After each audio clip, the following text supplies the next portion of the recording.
கடைசியா இப்ப அது வந்து மீனவர்களுக்கான போராட்டம் அப்படிங்கிறதால சமூக செயற்பாட்டாளராக இருந்தாலும் காளியம்மாள் அவங்க வந்து மேடை ஏறுவாங்கன்னு சொல்லி நிறைய செய்திகள் பார்த்தேன். இல்ல இல்ல இல்ல அதாவது இந்த சமூக வலைதளங்கள்ல தம்பிங்க வந்து ஒரு அனுமானமா பேசுறாங்க. வருவாங்க வரமாட்டாங்க அப்படிங்கிறதெல்லாம் ஒரு பேசுறாங்க. நான் என் காணொலியில தொடர்ச்சியா சொல்லிட்டு வர விஷயம்தான். நான் தொடர்ச்சியா அவங்க கூட இன்னும் தொடர்பு தான் இருக்கிறேன். ஒன்றும் பிரச்சனை இல்லை. நம்ம தங்கச்சி அவங்க வந்து திமுகவால் திட்டமிட்டு மிரட்டப்பட்டு அவங்க அமைதியா இருக்கிறாங்க. வேற கட்சிக்கு விலை போயிடல. நல்லா புரிஞ்சுக்கணும். காளியம்மாள் வந்து நம்ம கட்சியில இருந்து விலகிருக்காங்களே தவிர விலை போகல. இதெல்லாம் நல்லா நல்லா நல்லா பதிவு பண்றேன். ஆனா நம்ம தம்பிங்க அதனால தான் வரணுன்றது தம்பியோட ஆசை. வரணுங்கிறது தங்கச்சி கூட ஆசை இருக்கு. ஆனா இந்த கால சூழல் தடுக்குது. இந்த கால சூழல் வந்து தடுக்குது. அதெல்லாம் காத்திருப்போம். விரைவா வருவாங்க. இந்த நிகழ்ச்சியில் அடுத்த நிகழ்ச்சி வருவாங்க. ஆனா இப்பயே சொல்றேன், 26ல உறுதியா தங்கச்சி காளியம்மாள் நம்மளோட களமாடுவாங்க. அதை நான் சொல்றேன். ஐயா வேலுமுருகன் வந்து அண்ணன் சீமான் கூட பயணிச்சது யாருமே இல்லைன்னு மறுக்க முடியாது. இந்த உலகமே சாட்சி. நம்ம அண்ணன் கூட அவரை ரொம்ப சிறப்பாக ரத்தம் தான் சொல்லுவாங்க. நீங்கள் பார்த்துருப்பீங்க. என்ன அப்போ ஒரு கட்டத்தில் வந்து அவர் என்ன பண்ணுறாருன்னா தனியாக எப்படி சொல்கிறது அனாதை நிற்கிறாரு. எந்த வாய்ப்பும் இல்லாமல். என்ன அப்போல்லாம் ஒரு கட்சியில் ஆளும் கிடையாது, ஒன்றும் கிடையாது. ஒரு சின்னமே ஒரு கிடையாது தம்பி. அப்போ என்ன சொல்கிறாரு, அப்போ அண்ணன் தான் சொல்கிறாங்க, நீ தனியாக அங்கே இருக்காத, இந்த பக்கம் போனாக்க வாய்ப்பு கம்மியாக இருக்கும். அம்மா சசிகலா அம்மா கூட போனால் கூட வாய்ப்பு கம்மியாக இருக்கும். நீ வெல்ல முடியாது. நீ வெல்லம்னா திமுக கூட போங்க பரவாயில்ல. என்ன நம்ம வளர்ந்து வரோம். நம்ம தமிழ் தேசத்தை நம்ம வந்து எடுத்து நம்ம வளர்ந்து வரோம். நம்ம அப்போ வந்து நான் உறுதியாக வெல்லுவேன். ஆனால் எனக்கு நாட்கள் தேவைப்படும். நாளைக்கு வெல்ல முடியாதுனால ஆனால் உறுதியாக வெல்லுவேன் அப்படின்னு அண்ணன் ஒரு செய்தியை சொல்கிறாங்க. ஏன்னா இதுக்கு நானே சாட்சி. என்ன சொல்கிறாங்க, அதன் வாயிலாக வந்து அவர் திமுகவில் போயிட்டு அணுகிறாரு. அவருக்கு ஒரு சீட்டு கொடுக்கப்படுது. என்ன சின்ன கூட உதயசூரிய சின்ன நினைக்கிறேன். வேற சின்னவருக்கு இல்லை. இன்னும் ஐயா வென்று வர்றாங்க. அதில் மகிழ்ச்சி. அது பிரச்சனை இல்லை. ஆனால் எங்கே தப்பு வருதுன்னா, நாம் தமிழ் கட்சிக்குள்ளேயே சலசலப்பு உண்டாக்குறது. அப்போ அண்ணன் சீமானுக்கு எதிராக ஒரு கூட்டத்தை உருவாக்குறது. இது பாருங்களேன், எங்க உனக்கு வளர்த்தாங்களோ என்ன அதான் சொல்றத, நீ பால் கொடுத்த மாற அறுத்துற வேலை. அது பால் கொடுத்த மாற அறுத்து ரத்தம் குடிக்கிற வேலையை நீங்க செய்ய ஆரம்பிச்சிட்டீங்க. அப்போ அதன் வேலை எங்களுக்கு எப்போ தெரியுது, எங்களுக்கு நீங்க தப்பான ஆள்னு சொல்லிட்டு எப்போ வெற்றி குமரன் அவர் ஒரு இயக்கம் ஆரம்பிக்கிறாரு, தமிழ் தேசிய கூட்டமைப்பு. சரி, ஒரு மாசம் பிடிச்சிங்களா, தாக்கு பிடிச்சிங்களா, முடியல. அப்புறம் எங்க வரீங்க, அதோட நிற்காம வெயிட் பண்றீங்க 6 மாசம் வெயிட் பண்றீங்க. இன்னும் வரவனை பூரா கூப்பிடுறீங்க. அவங்கெல்லாம் கூப்பிட்டுங்க போறீங்க, வேலுமுருகன் போறீங்க. அப்போ வேலுமுருடைய உண்மை முகம் நமக்கு தெரிஞ்சு போச்சு. அப்போ அவர் ஆள் பிடிக்கணும்னாக்க எவ்வளோ பேர் இருக்கிறான் தம்பி, அவங்கள கூப்பிடலாமே. அவரையும் அங்கேயே பிடிக்கிறாரு. வேற வாய்ப்பு இல்லை. எங்க வந்து தொடங்கணுமோ அங்கேயே பிடிக்கிறாரு அவரு. அப்போ எங்க ஆட்களை எல்லாம் பிடிச்சிட்டு கொண்டு போய் சேர்த்துட்டு அப்போ எங்களுக்கு எதிராக பேச வைக்கிறாரு. நாம் தமிழ் கட்சி பிள்ளைங்கள்லாம் கூட்டு போயிட்டு ஒரு அணியா அமைச்சு அவங்களுக்கு மிகப்பெரிய பொறுப்பை கொடுத்துட்டு முதன்மையில பாருங்க, நீங்க பார்த்துருப்பீங்க. ஏன்னா இந்த பக்கம் பார்த்தா வெற்றிக்கும் போறேன். என்ன அவரே பேச பாருங்களேன், ஏன் அந்த மருத்துவர் அம்மா வரலையா, நான் பேர சொல்ல விரும்பல. இதெல்லாம் எவ்வளோ கேவலம். அப்படிப்பட்ட ஒரு தரம் கெட்ட அரசியலை ஐயா வேல்முருகன் பண்றாங்க. நீங்க எங்க கட்சியில இருந்து லட்சம் பேர் போனா சரிதான், நாம் தமிழ் கட்சி சீண்ட முடியாது தம்பி. ஏன் தெரியுமா, இன்னைக்கு பாருங்க திருப்பூர்ல பார்த்துருப்பீங்க, தமிழ் தேசிய அமைப்பு தலைவர் எல்லாம் ஒன்னாயிட்டாங்க. இப்ப தமிழம் பூரா சாதி மதம் கடந்து ஒன்னாயிட்டான். இப்ப சீமானை வீழ்த்த வாய்ப்பே இல்லை.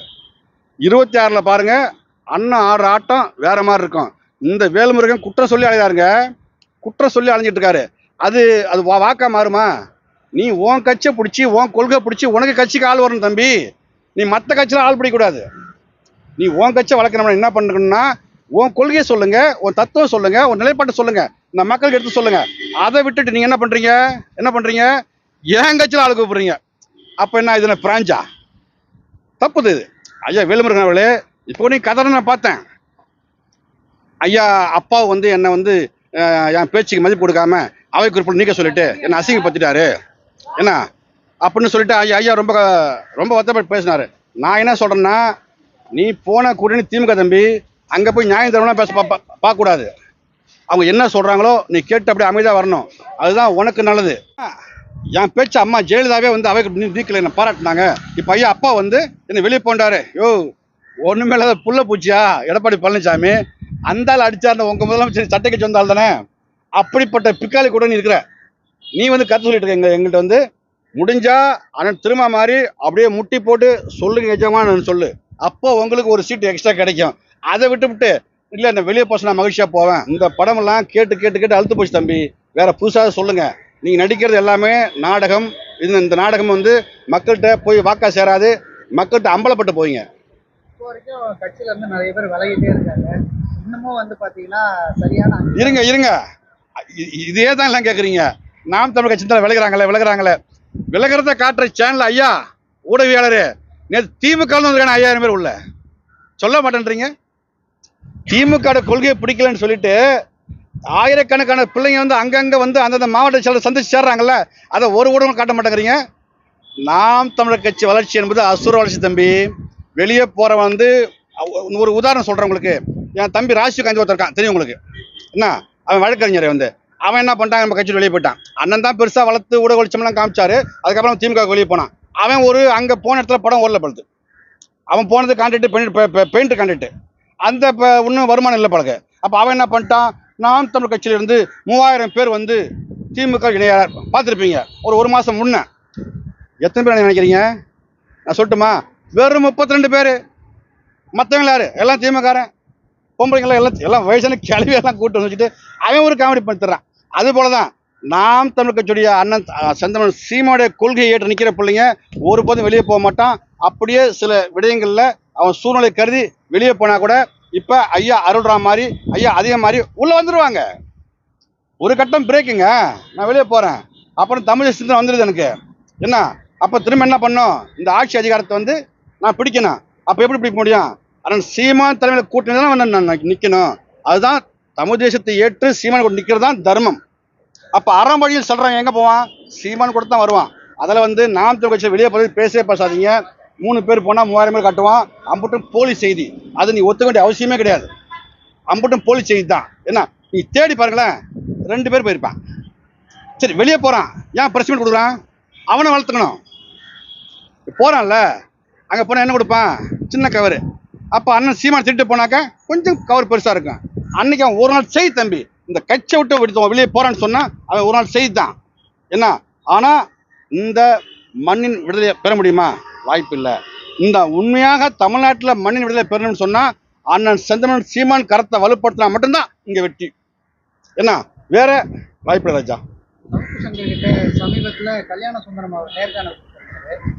அதுல வந்து பாத்தீங்கன்னா திருப்பூர்ல அண்ணன் சீமான் அவர் பேசும்போது திமுக வெல்வதற்கு நம்ம தான் காரணம், அதிமுக வெறும் ஒரு 500-1000 ஓட்டு இருக்க இடத்துல நம்ம 15000 ஓட்டு வச்சு. ஆமா, அதனால அண்ணன் அவர்கள் வந்து அதிமுகவோட சேர வாய்ப்பு இருக்கு. ஒருவேளை அப்படி சேர்ந்தாருன்னா திமுக ஒரு முடித்து கட்ட வாய்ப்பு இருக்குன்னு சொல்றாங்க.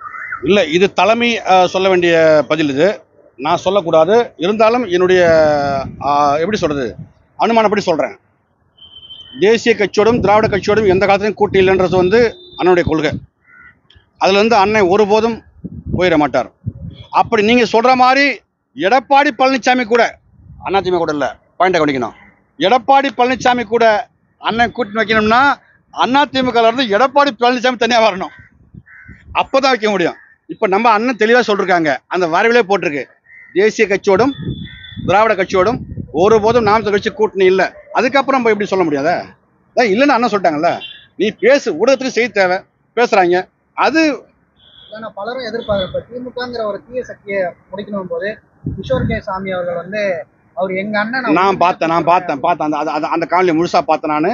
என்ன ஐயா கிஷோர் கே சாமிக்கு வாழ்த்துக்கள், நம்ம அப்படிதான் சொல்லணும். அவர் எப்படியாவது திமுக வீழ்த்த வேண்டும் என்று ஆசைப்படுறாரு. அது போல பாருங்க, பிஜேபிக்கு திமுக வீழ்த்தணுங்க, ஆனா நமக்கு நன்றி சொல்லுவாங்க. ஏன் நம்ம அடிக்க வேண்டிய பாம்பா அவன் அடிக்க வேண்டிய பாம்பு நம்ம அடிக்கிறோம்ல என்ன. அதுக்காக அப்ப இந்த மாதிரி கட்சிகள்லாம் வந்து நம்மளை தூக்கி பிடிக்கும் சொன்னாக்க அது காலத்தின் கட்டாயம் இருக்கு. அதுக்கு இந்த அவங்க கூட போக முடியுமா? அது வாய்ப்பு இல்லை. அவங்க ஆனா எதிர்பார்க்கறாங்க, அந்த எதிர்பார்ப்பு நடக்காது அப்படின்ற மாதிரி இல்ல, நடக்குமா நடக்காதங்கிறதுக்கு நான் போக வரல. அதை அண்ணன் தீர்மானமா சொல்லணும். நாங்கள் இப்படி சமரசம் செய்து கொள்ள போறோம். நல்லா கவனிக்கணும். இந்தந்த கட்சியோடு இந்தந்த கோரிக்கை வச்சிருக்கிறோம். அப்ப இதுக்கெல்லாம் அவங்க சமரசம் பட்டுட்டாங்க, ஆகவே தான் நாங்கள் போறோம்னு சொல்லி அண்ணன் வயல அறிவிக்கணும். அப்ப அண்ணன் சொல்லாம நாம எதுவுமே சொல்லக்கூடாது ராஜா. இதுதான் உண்மை. இங்க அண்ணன் செந்தமிழன் சீமான் தான் அனைத்து முடிவும் எடுக்க ஒரு நம்பிக்கை இருக்குது. ஏன்னா அவர் எடுக்கிற நம்பிக்கை சரியா போய்கிட்டு இருக்கு. அவர் நம்பிக்கை வந்து அவர் எடுக்கிற அந்த நம்பிக்கை வந்து சரியா இருக்கு. அப்ப நமக்கு தீய சக்தி திமுக வீழ்த்தணும்னா செந்தமிழன் சீமான் எடுப்பார் முடிவு. அதுதான் தவிர நம்ம முடிவெடுக்க முடியாது, நம்ம கருத்தை சொல்ல முடியாது. கடைசியா நடந்த ராமநாதபுரத்துல வந்து மீனவர்களுக்காக இந்த போராட்டத்துல நிறைய பேரை வந்து மேடை ஏற்றிருக்காங்க. அதுல ஏற்றினவங்க எல்லாருமே வந்து குறிப்பிட்ட ஒரு சாதி நபர்களா இருக்காங்க. ஸோ சீமானுடைய உண்மை முகம் இதுதான், இந்த சாதிகளோட ஒரு இருக்கிறது தான் அவருடைய வேலை, இதுதான் அந்த ஆர்எஸ்எஸ்கான இது. இல்ல, அது புரிதல் இல்லை அவங்களுக்கு. இப்ப என்ன சாதியெல்லாம் ஒழிச்சிட்டு தமிழ்நாடு சொல்ற சீமான் அவர்கள் வந்து எப்படி நாடார் சாதி ஏற்றினார், இது உங்க கேள்வி. என்னுடைய புரிதல் அவ்வளவுதான். இப்ப நம்ம என்ன சொல்றோம்னா, நீ ஒரு சாதி கட்சி வச்சிருக்க, நீ என்ன பண்ற? இப்ப நீங்க தான் சொன்னீங்களா, இப்ப தமிழர் கட்சி ஒன்று ஒரு கட்சி இருந்துச்சு, அதை வந்து இணைச்சிட்டாரு. இப்ப நாடார் கட்சி ஒரு கட்சி இருந்தது, அதை இணைச்சிட்டாரு. இப்ப தேவருக்கு ஒரு கட்சி வச்சிருந்தாரு, இப்ப அவர் இணைச்சிட்டாரு. என்ன பண்ணாரு? இணைச்சிட்டாரு. அப்புறம் சாதி செத்து போச்சா இல்லையாங்க? நீ நாடார் கட்சிக்கு தலைவர் இருந்தப்பா ஐயா கரிகால பண்ணினாகட்டும், இந்த மாதிரி நிறைய பேர் சொல்லலாம். இவங்க என்ன பண்ணாங்க? சாதியை அடையாளமா வச்சு ஒரு கட்சி நடத்துறாங்க தம்பி. அதுல 5000 பேரோ 10,000 பேரோ 1,00,000 பேரோ 2,00,000 பேரோ இருந்திருப்பாங்க, உறுப்பினர் இருந்திருப்பாங்க. இப்போ அவங்களுக்கு புரிய வச்சு சாதியை தூக்கி பிடிச்சால் நாம இப்படியே கிடக்க வேண்டியதான். அப்ப நமக்கான இன விடுதலை கிடைக்காது. அப்ப சாதியை புறந்தள்ளி விட்டு அந்த சீமாவோட போகும்போது தான் நமக்கான விடுதலை கிடைக்கும்னு ஒரு முடிவுக்கு வராங்க. அந்த முடிவுக்கு வரும்போது தான் அங்க சாதி செத்து போகுது. வரும்போது தானே சாதி, அப்புறம் இல்லையே. கட்சி அனுப்பிச்சிடுறாங்கல்ல.